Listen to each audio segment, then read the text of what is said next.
Yo, what's up guys? Welcome back to the channel. So today we're gonna go over something, something a little different. So it's about 20 years later, a little bit more, 20 something plus years later. And some of you guys, maybe you want an S2000.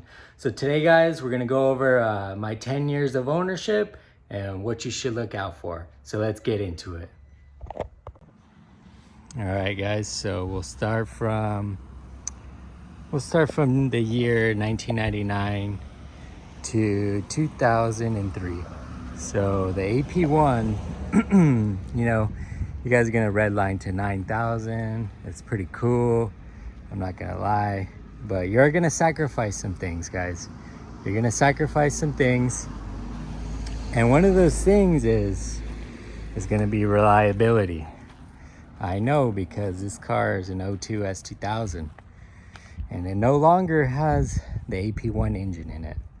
So one of the things you want to be careful with the AP1 engine, if you guys do want to get one, is check the oil often, guys. Check the oil. Did I say check the oil? Pretty much anytime you drive the car, check the oil. That's what happened to me. I was driving in the Bay Area. I was doing little pulls on the freeway. The car ended up running low on oil, and I got the red flicker oil light of death. So yeah, I ended up pulling that engine, and we're on a 2005 AP2 engine. So let's say you check your oil and you got the AP1, right? Another thing you want to go over and replace is the banjo bolts, the oil squirter bolts for the engine. You're gonna want to upgrade those, because those to the later model years, if you don't, your engine could get oil starvation, and you might as well just do it. These motors are getting more and more expensive every day. So 04 to 05 AP2 engine, it's the AP2.1. Some good things about those, man. I feel like the engine's pretty reliable. You got a 2.2 liter, which is a little bit more stroked out, so you have some little bit more torque, but you are limited to 8,000 RPM, which is, I don't think that's that big of a deal. If you really want to turn it up to 9, just get a programmable ECU and your car will probably blow up. But mine's is at tuned to 8400 right now on a custom tune. So those are pretty good, and it comes with a good fuel system. 2000 to 2005, they have a pretty good fuel system. 06 through 09, I forget what return. I think they have like a returnless system. So if you ever want to go boost, you got to make sure that you definitely upgrade that fuel system. So let's dive inside what it's like 20 plus years later. All right. So you guys can see it is pretty small in here. You're not going to be taking a family of 5 in here. Definitely not. You're going to be taking yourself, your girl if she's skinny, your homie if he's skinny, because there ain't that much room in here. The things I do like about the interior, it's classic, man. Like, you got the leather. It's very minimal in here, very functional. So one of the highlights about the S2000 is the transmission, guys. Transmission is amazing. 6-speed. The gear shifts feel perfect. Like, you cannot beat that. And that goes for all years, 2000 to 2009.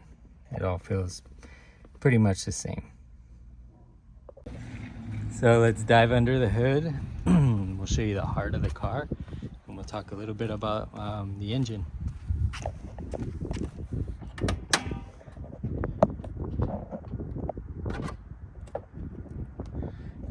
Okay, so this is a F22 motor.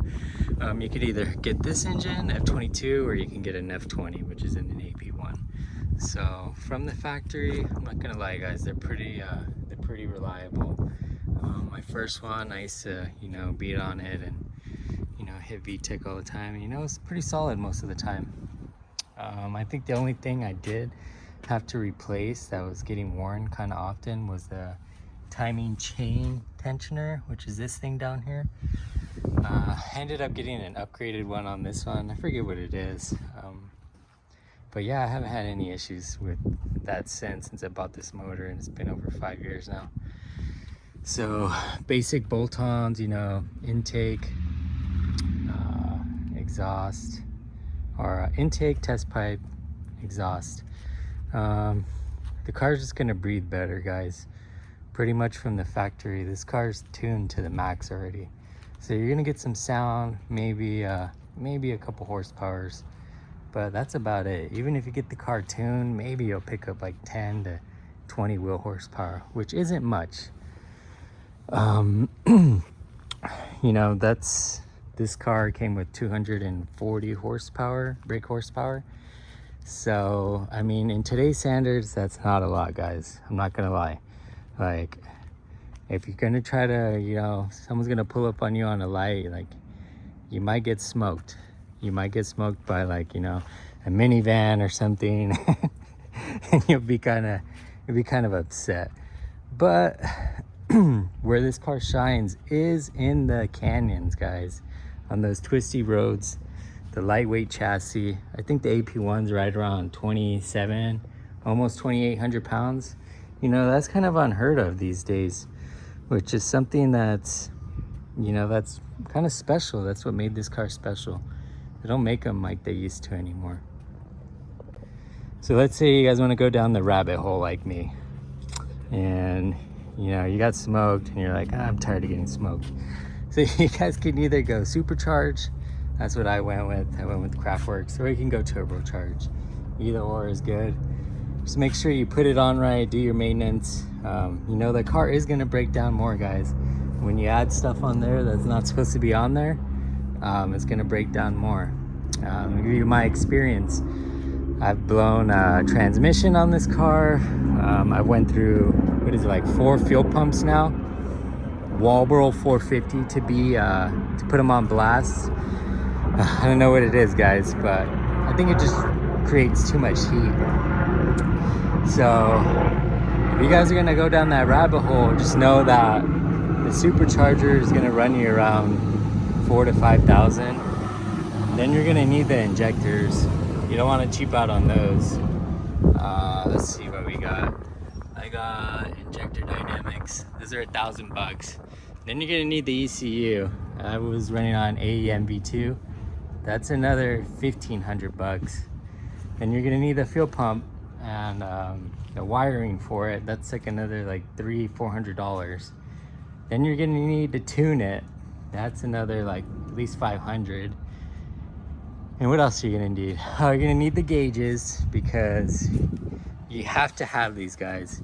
You don't need the boost gauge as much, but you do need the air to fuel ratio gauge. That's very important, guys. That shows you if your motor's running lean, turn it off. You know, this is paramount right here. You need this. So you get all those power upgrades, fuel, turbocharge, supercharge, you got everything. Now you need a clutch, and that's gonna be at least another $1,000. So you got those.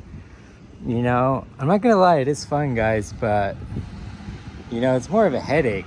Some days with this car, like, I feel like I'm over it and I want to sell it, and then I'm driving it and I'm like, oh, you know, it's like, all right, I don't want to sell it. I love this car again. So yeah, guys. So the last thing I want to talk about is, if your car, you have these cars, guys, you know, they're getting more and more rare every day. And way back in the day, I used to daily drive this car, and I don't know for what reason it is, but like, people on the road do not pay attention when you're driving this car. They like are idiots. I've gotten like my mirror hit, my bumper backed into, people almost crashing into me. So it's like another one of those things. It's like, if you're gonna get this car, you know, have it as a weekend, you know, nice Sunday morning, and get some coffee, just you. That's what I recommend. As far as the daily, it's not there, guys. It's not practical. So yeah, guys, thanks for watching. I hope in 2024 this gave you guys some insight for those of you that are wanting to buy an S2000. So we'll see you guys next time. I know we were gonna take the S2000 to the Huntington Beach car meet, but not doing that anymore, guys. I told you. It just broke down on me the other day and left me stranded. But it was just a little fuel line. So we ended up fixing that, but you know, she kind of scared me. So we ain't gonna take her. We're gonna take the good old mom car. But yeah, so we'll see you guys next time out at Huntington Beach. See you guys then. Peace.